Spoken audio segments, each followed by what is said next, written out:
Meus irmãos, no Evangelho de Lucas, no capítulo 5.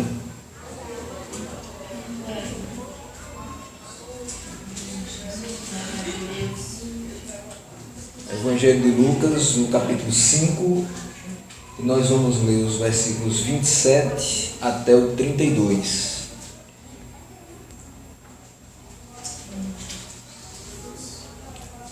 E a gente vai ver aqui uma coisa bem interessante a respeito não só da vocação de Levi, como também Jesus comendo com pecadores e as pessoas não entendendo aquela situação toda.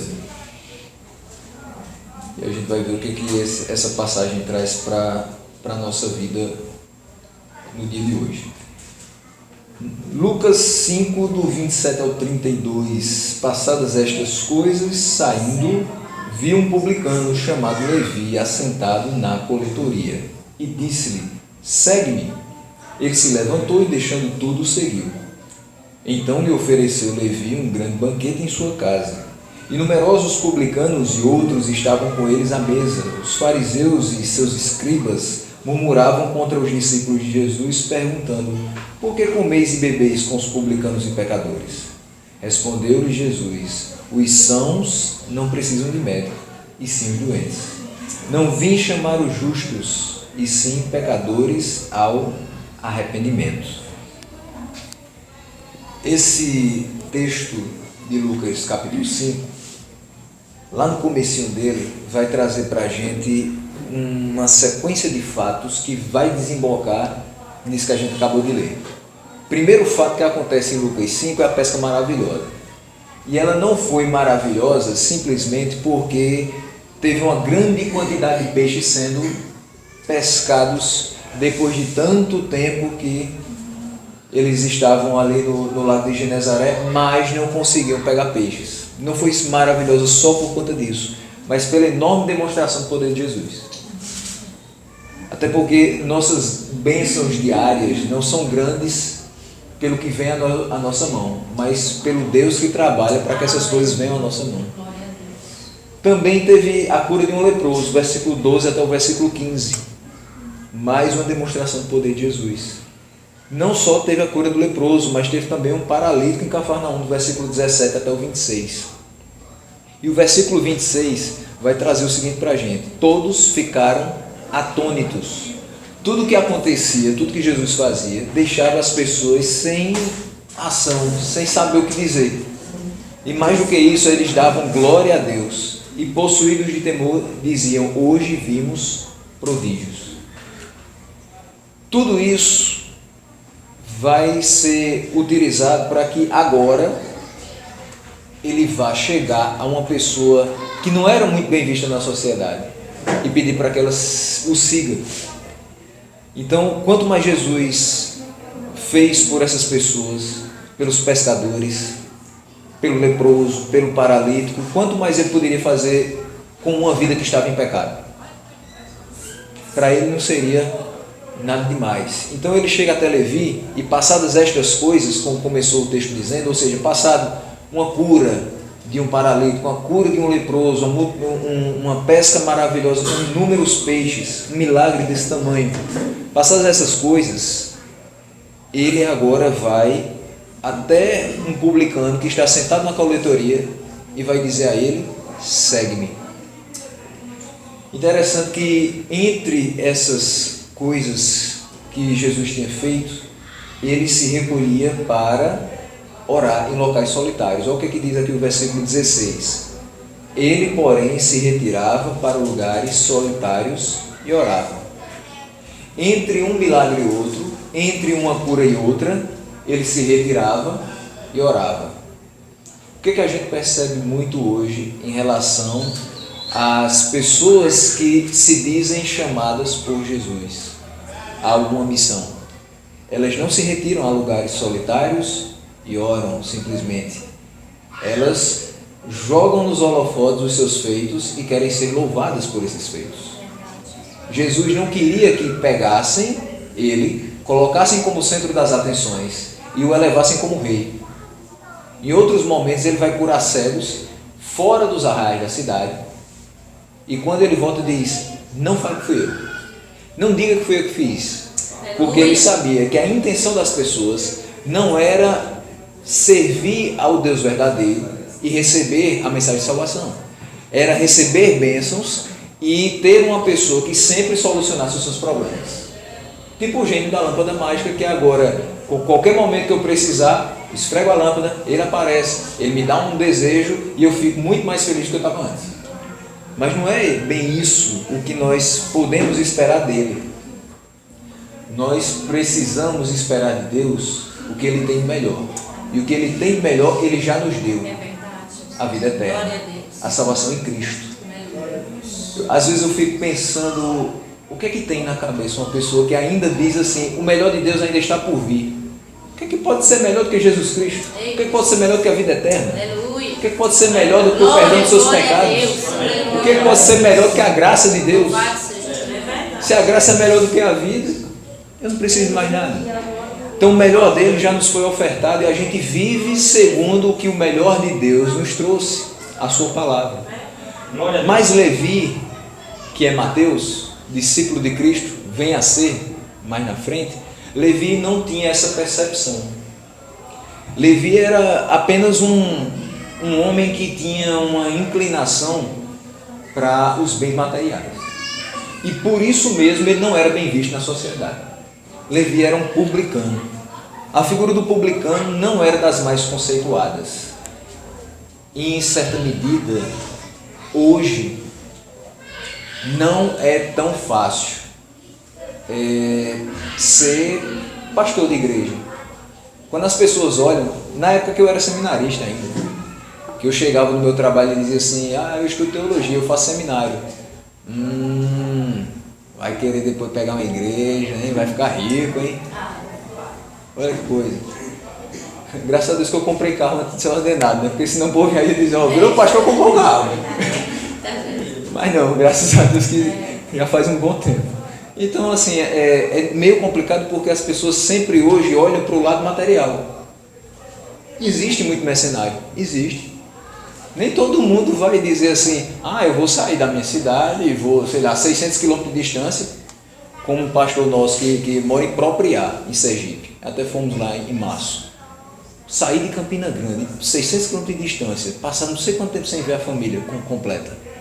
E quando precisar de alguma coisa em Campina Grande, 8 horas de viagem. Quando a gente saiu daqui para lá, foram 9 horas, parando 2 vezes, só para comer rapidamente assim. Não é todo mundo que quer fazer isso. Por mais que seja remunerado, não é simples. Imagina então esse homem que cobrava impostos. As pessoas também diziam assim, eu não vou nem falar com ele, porque senão alguma coisa vai cair no meu bolso. Como hoje alguns falam de nós. Então a figura do publicano era dividida em 2 classes naquela sociedade. A primeira era formada de homens ricos, normalmente romanos. E esses homens ricos e romanos iam até o centro daquelas cidades e venciam o leilão para cobrar impostos. Então o que havia era uma espécie de licitação. Então eu, como romano e rico, publicano, ia até o local onde se cobrava impostos e colocava meu nome para vencer essa licitação. Vencendo, eu tinha o direito de cobrar impostos. Então eu era um daqueles que coletava. Não só coletava, cobrava, que é o chato da história. Porque quando eu coleto, eu apenas estendo a mão para que as pessoas possam me entregar. Mas quando eu cobro, eu sou aquele que diz, olha, você não pagou esse mês. Eu sou aquele que diz, olha, o imposto aumentou. E é uma pessoa que não é bem vista justamente por conta disso. E tinha a segunda classe, que eram trabalhadores contratados por esses romanos. Aí eles já não eram mais romanos, eram judeus. Muito provavelmente, Levi era um desses. E esses judeus não eram tão ricos quanto os outros, mas também tinham muitas posses. A ideia é que nenhum deles precisava de posse nenhuma. Nenhum deles precisava do dinheiro que cobrava. Mas muitos deles fraudavam. Mais ainda, defraudavam os seus conterrâneos. O primeiro chamado por Deus é Levi, Mateus, para ser seu seguidor. Quem é o segundo? Zaqueu. Zaqueu era outro publicano, que já sabia tanto que tinha feito errado, que tinha defraudado muitas pessoas, que quando é convertido pelo Senhor, ele diz: Senhor, eu vou devolver tudo o que eu dei em dobro. E se em alguma coisa eu defraudei alguém, eu o restituirei 4 vezes mais. Ele sabia muito que tinha feito coisas erradas. E era por isso também que as pessoas não gostavam de nenhum publicano. Não tinham essa afeição por pessoas que coletavam impostos, cobravam impostos, porque sabiam que também, muitas vezes, quase que era uma regra, eles também passavam a mão nesses impostos. E aí, se Levi estava na coletoria, ele fazia parte da segunda classe de publicanos. Ele era contratado só para receber. E a gente percebe que essa função de recolher impostos deveria fazer com que Jesus passasse longe dele. Justamente porque ele não era uma pessoa que ajudaria Jesus a ter abertura na sociedade para falar da mensagem dele. Mas é interessante que quando os fariseus chegam para Jesus perguntando sobre o pagamento dos tributos, o que Jesus diz? Não, você não precisa pagar imposto. O imposto que César cobra é muito alto. Foi isso que Jesus falou? Ele disse: qual é a efígie que está nessa moeda? E eles respondem: de César. Então, que assim seja feito. Dê a César o que é de César e a Deus o que é de Deus. Glória a Deus. Então, nesse momento, ele quebra com essa barreira que existe entre aqueles que estão realmente sendo alvos de impostos muito altos e aqueles que coletam. E ele tem condição de chegar a qualquer pessoa que está ali coletando impostos e dizer: olha, eu tenho uma mensagem para você. Porque ele não fez com que as pessoas se rebelassem contra eles, mas disse: a gente tem que fazer. É lei, eu tenho que fazer. E ele não veio para quebrar com tudo, para rasgar a lei, mas ele veio para mostrar que era possível cumpri-la, mas só sendo ele. Nós não conseguiríamos, e não conseguimos até hoje. Então ele, passando pela banca de Levi, diz assim: segue-me. Não está dizendo aqui que Jesus passou 2 horas convencendo Levi, dizendo: olha, era bom que você tivesse outro trabalho, era bom que você mudasse de vida, que as pessoas lhe vissem de outra forma. Fazendo o que você faz, você nunca vai ser querido na sociedade. Por que você não vem e me segue? Não, Jesus não precisou ficar convencendo Levi. Ele apenas olhou para Levi e disse: segue-me. É interessante também quando a gente olha para a vida da gente, que Jesus não precisou ficar dizendo: Jorge, deixa essa tua vida de pecado, vem me servir, olha para a palavra, começa a orar mais. Isso durante uns 20 anos. Ninguém aqui precisou que Jesus ficasse martelando em sua cabeça todos os dias, para que aí você fosse convencido.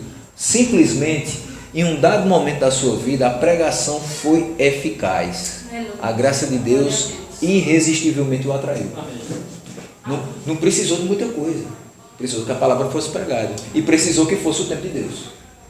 E assim foi na vida de Levi. Não precisou que caísse um anjo do céu e dissesse assim: Levi, agora você está sendo chamado para servir a Deus. Precisou que o próprio Jesus chegasse perto dele e dissesse: segue-me. Só isso. Então, o texto não traz para a gente as reações que possivelmente Levi teve. Eu também não sei o que a gente faria hoje se Jesus chegasse aqui e dissesse: segue-me. Talvez a única coisa que eu diria: eu? Certeza? Sério? Com todas as limitações que eu tenho? Sendo pecador do que eu sou? Bom, tudo bem, o senhor que sabe. Mas eu me sinto insuficiente para isso.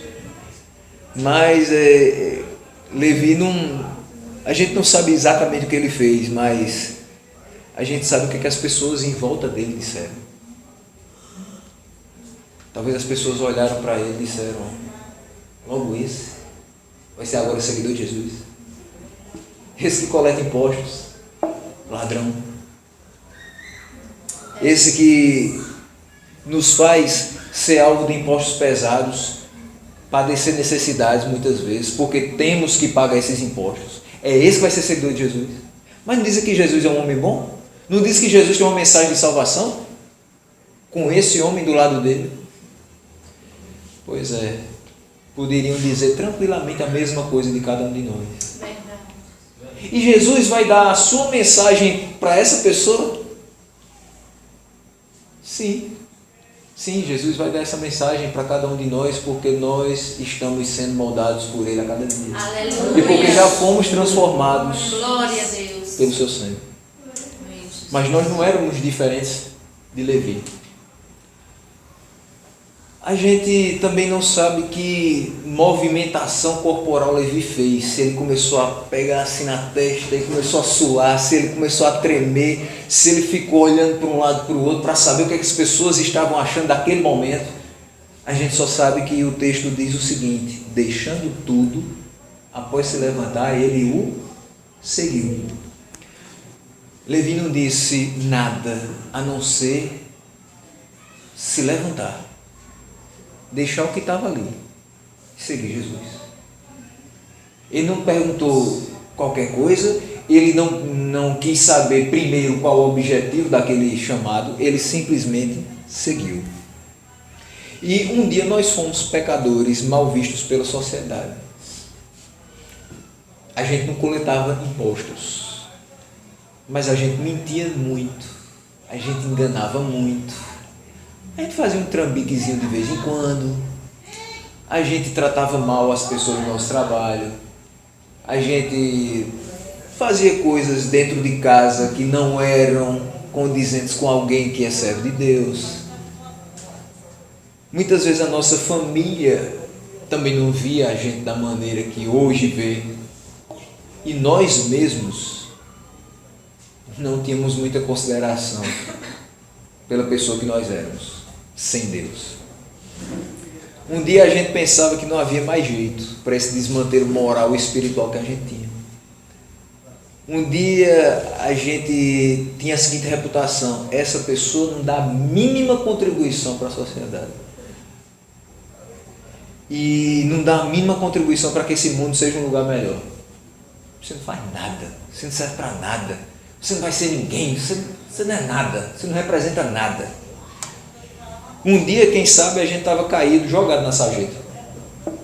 Mas também um dia, a graça salvadora do Senhor nos alcançou. E ela nos fez levantar, da mesma forma que Levi se levantou. E não só nós nos levantamos, mas nós deixamos tudo o que era prejudicial. Tudo aquilo que a gente fazia que não dava glória a Deus. E agora a gente passa a seguir aquele que nos deu a vida. Essa é a história de Levi e essa é a história da gente. E essa história é simplesmente a materialização da impressionante, inimaginável e maravilhosa transformação que o Senhor promove nos seus filhos. Quem passa por tudo isso aqui pode dizer: eu sou filho de Deus. Mas para ser filho de Deus tem que passar por muitas questões, muitos percalços, para saber o que você vai ter mais à frente. Não é venha ser filho de Jesus e agora todas as coisas vão se tornar um mar de rosas na sua vida. Pelo contrário, muitas vezes o que acontece é que as coisas vão se apertando, vão se estreitando e você vai precisando de mais experiência com Deus e de muito mais paciência para que esses obstáculos possam ser transpostos. Mas o Senhor promove essa transformação sempre na vida da sua igreja, fazendo com que aquele que não prestava para nada, após regenerado, sirva para o seu louvor e para a sua glória. Mas Jesus vai comer com pecadores e as pessoas vão continuar falando. Não, agora não só do Levi, vão falar até de Jesus.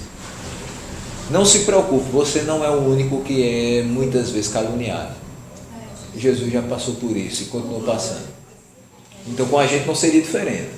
Então Levi, não só por sua posição e trabalho, que era um homem de posses, mas só por ser um publicano, já era um pouco mal visto pela sociedade. E posteriormente à sua vocação, ele oferece a Jesus um banquete em casa. Imagina o que é isso. Levi fica feliz por ser chamado por Jesus, ele fica realizado por agora ter um sentido na sua vida totalmente diferente do que ele fazia antes. E ele diz assim: Jesus, eu quero fazer um banquete na minha casa, e eu quero que o Senhor vá lá. Eu quero que o Senhor se alegre comigo pela alegria que eu estou tendo agora de chegar na minha casa e dizer assim: eu vou seguir a Jesus.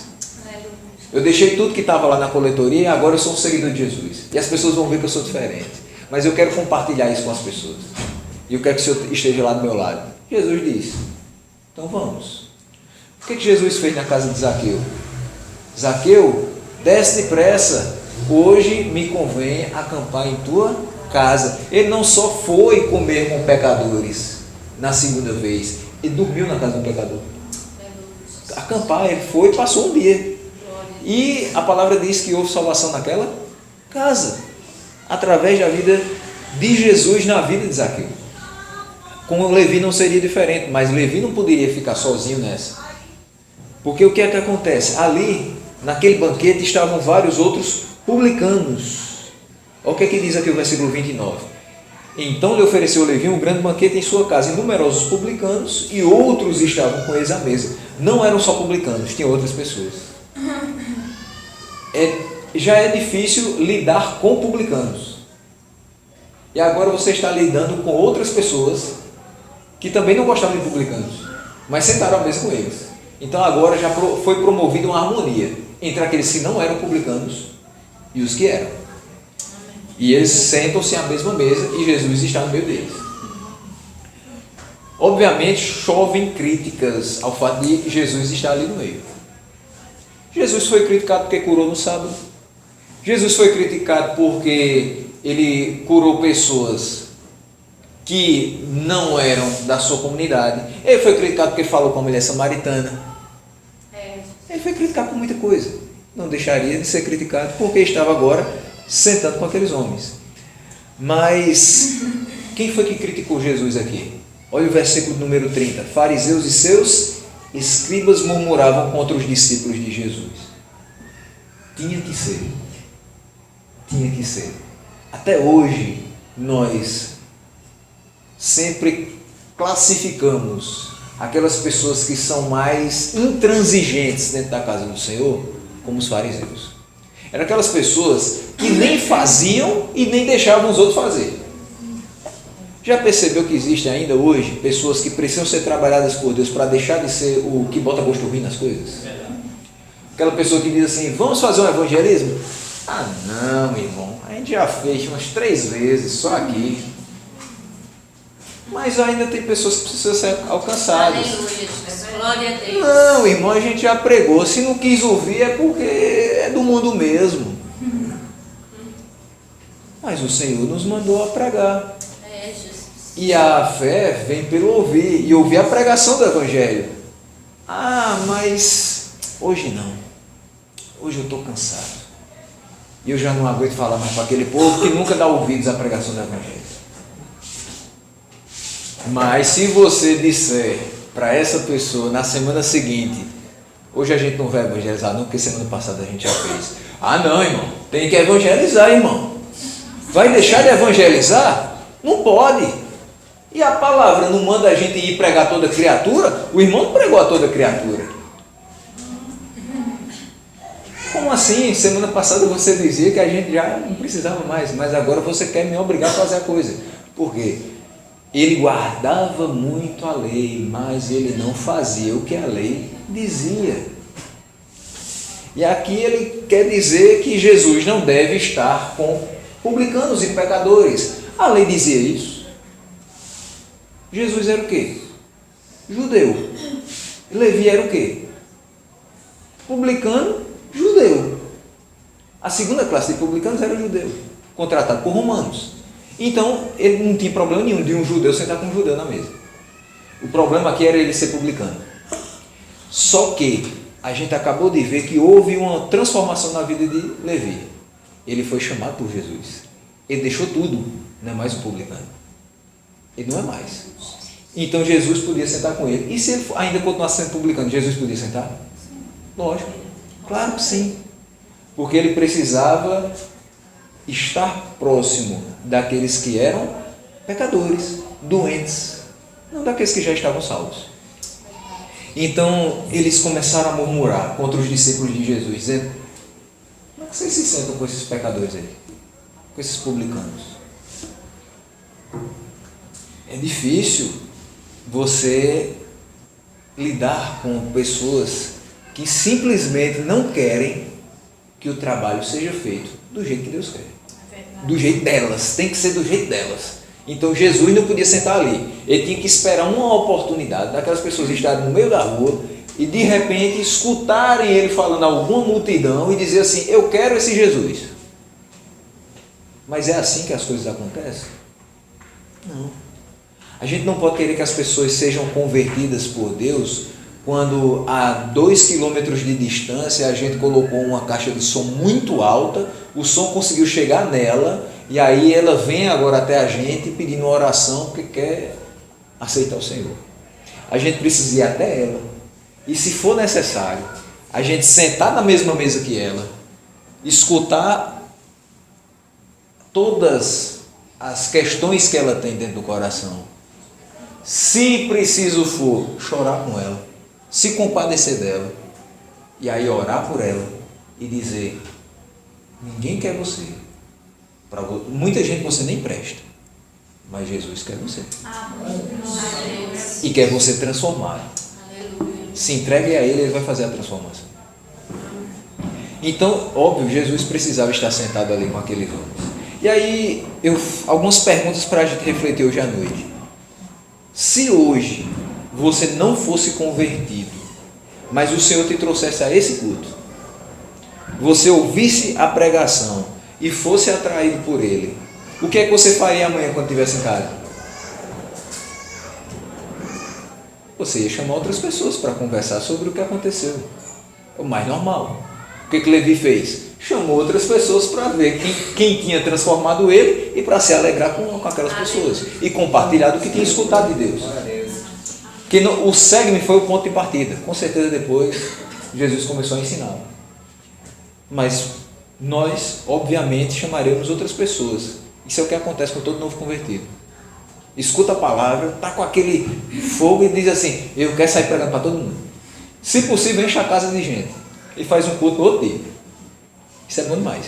Com relação aos seus amigos, o que é que você gostaria que acontecesse? Que eles experimentassem esse sentimento de novidade de vida? Com certeza. Ele quis que os seus amigos também experimentassem a mesma coisa.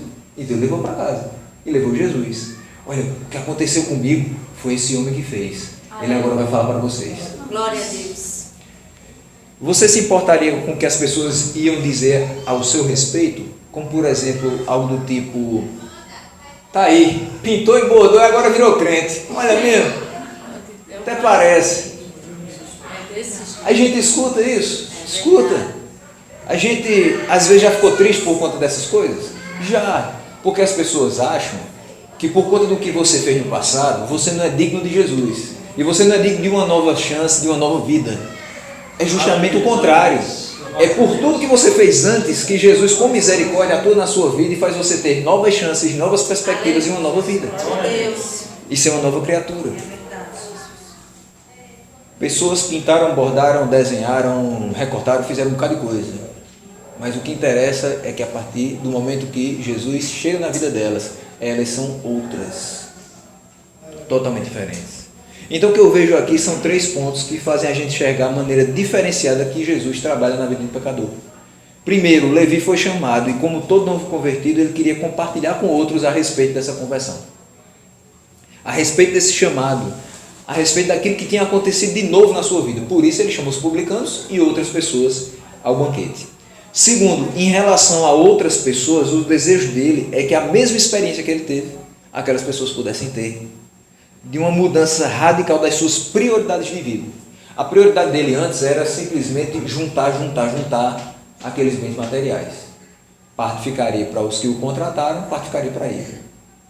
E nada voltaria para a sociedade. Parece uma coisa que a gente conhece com 4 letras, IPTU, né? Quase nunca volta para a gente, mas a gente tem que pagar e a gente fica com raiva de quem cobra o IPTU da gente. mas a prioridade daquelas pessoas é a arrecadação. E todo ano a prefeitura pede que aquela arrecadação seja maior. E todo ano a gente paga mais. Aqui ele passa a não mais se preocupar com a arrecadação, mas ele passa a se preocupar com a salvação de outras vidas. E aí as prioridades da vida daquelas pessoas, ele também queria que fosse diferente. E que fosse agora deixar tudo e seguir a Jesus. E aí vem um terceiro ponto, não importava mais o que ele tinha feito. Jesus não vai ficar dizendo, olha, eu te salvei, mas lembra o que você fazia? Olha, eu te salvei, mas aquilo que você fez é imperdoável. Olha, eu te salvei, mas as pessoas vão continuar olhando torto para você. Ele não vai se importar mais com o que você tinha feito, porque o que ele fez antes de ser chamado por Jesus não importava. Não importava de que local ele era originário. Importou de onde a gente veio para Jesus? Se eu vim do Catolé, se eu vim das Três Irmãs, se eu vim do Bodocongó, se eu vim de outro canto? Não. Importava que grupo social ele pertencia? Não. Se ele era publicano, se ele era fariseu, se ele era saduceu, não interessa. Importava apenas que ele tinha sido alvo da graça de Deus, que é o que nos salva. Importava que no seu coração foi gerada a fé que aponta para essa graça de Deus. A gente é salvo pela graça mediante a fé. Importava que o sangue de Jesus o justificou de todo pecado e ele foi purificado de toda a injustiça. Importava que o seu coração de pedra foi arrancado do peito e foi colocado o coração de carne. Um coração que agora vai viver exclusivamente pulsando para o Deus Altíssimo.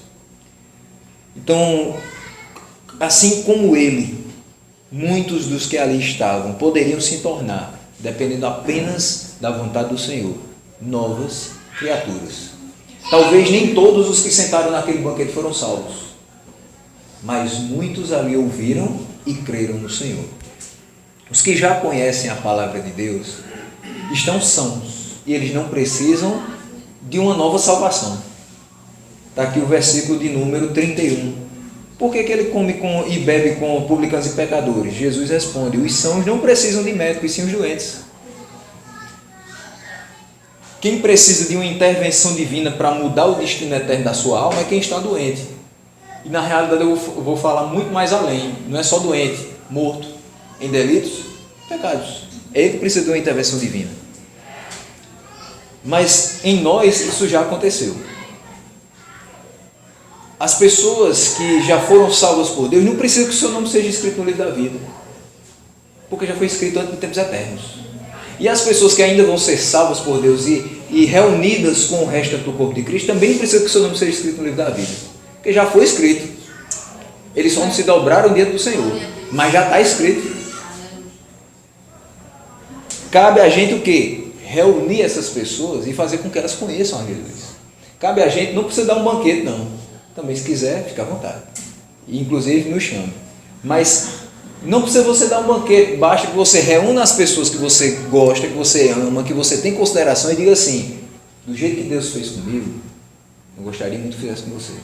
Eu não sei qual é o plano dele para a sua vida, mas eu quero que você pelo menos escute. Escuta a história dele. Escuta o que ele tem ali falar. E aí depois o Espírito Santo é que vai fazer aquilo que bem entender. Então cabe a nós reunir os que ainda não conhecem, pregar as boas novas de salvação e deixar que o Espírito faça o convencimento. Os doentes precisam de médico. E quem é o médico? É Jesus.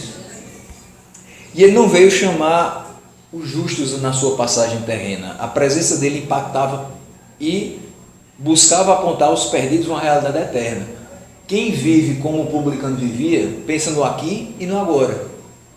Quem vive como Jesus mostrava o que a vida era, pensa no eterno. Eu sei a minha condição hoje, eu sei as minhas dificuldades hoje, mas eu não me empalho com essas coisas porque eu sei que mais na frente nada disso vai acontecer. A gente sabe das dores de hoje, a gente sabe dos desafios financeiros de hoje, a gente sabe dos desafios familiares de hoje, todas as questões que a gente tem agora. E muitas vezes a gente se entristece com essas coisas e até fica um pouco atemorizado com o que pode acontecer. Mas Isso não nos para, porque nós sabemos o que nos espera, de verdade.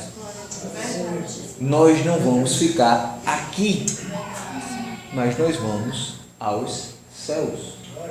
Nós teremos uma nova vida, um novo corpo, e tudo que a gente passa hoje de dificuldade será extinguido. As nossas lágrimas serão enxugadas. Nós não precisamos temer o dia de amanhã, porque o Senhor tem cuidado de nós. Então, não existe meio termo. Não existe meio termo para a gente. Quem morre sem ter se rendido aos pés de Cristo, vai viver na morte eterna. E quem morre para a sua carne, para os seus desejos, e é vivificado por Cristo, vai ter a vida eterna. Por isso a urgência daquele homem em dizer, olha, venham para o banquete que eu vou fazer na minha casa. Jesus vai estar lá. E ele vai conversar com vocês. Porque ele sabe, a partir daquele momento, que as pessoas que ele conhece, os outros publicanos, as outras pessoas, se morrerem sem Cristo, não vão ter vida eterna. Mas se eles se dobrarem a Cristo como ele se dobrou naquele momento, como ele deixou tudo e seguiu, tem outra vida. Aqui e no porvir. Então, ele veio para chamar os pecadores ao arrependimento. É assim que diz, não veio para chamar justos e sim pecadores ao arrependimento. A nossa pregação hoje, muita gente diz assim, mas é uma pregação do século XXI. 2018 a pessoa está pregando sobre pecado. Sim, 2018, 2028, 2038. Aleluia. Enquanto ele não vier, a gente está pregando sobre o pecado do homem e sobre o conserto de Deus. Glória a Deus. Dizendo, olha, o problema é esse. A solução é essa. A gente também não é pessimista e fatalista. A gente diz que existe um problema, mas mostra a solução. A solução está apontada aqui. E a solução pode estar aqui. Basta que a gente se dobre a Ele e Ele faça o trabalho. Então a pregação da gente hoje, século XXI, 2018, não pode ser diferente. Arrependei-vos e sabei que eu sou Deus. Sou exaltado na terra. Sou exaltado nos céus. Que Ele possa nos abençoar nesse trabalho de pregação da sua palavra. Que muitos possam vir a crer no seu nome através das nossas vidas. E que muitos possam ser alcançados para servir o Senhor sem olhar para trás. Levi não olhou nem para o que tinha juntado. Ele não fez nem o somatório da coleta daquele dia. Ele não sabe nem se alguém pegou aquela coleta e levou de volta para casa. Ele simplesmente fez o seguinte, ele se levantou. Ele deixou tudo na coletoria e ele seguiu a Jesus. A gente precisa se levantar, deixar tudo que a gente tem, seguir a Jesus. Graças a Ele que nós não precisamos passar pelo que Levi passou. Nós só abrimos a nossa boca para que outras pessoas possam ouvir a sua mensagem. Talvez em alguns momentos elas não vão querer ouvir muita coisa, mas a gente precisa orar cada dia mais para que pessoas possam ter as escamas dos seus olhos caídas e os seus ouvidos destampados, para que a mensagem entre, faça morar no seu coração e elas possam ser novas criaturas. O trabalho é nosso de pregação, mas o agir transformador é de Deus. Que a gente se dispõe à pregação, mas dependa única e exclusivamente de Deus.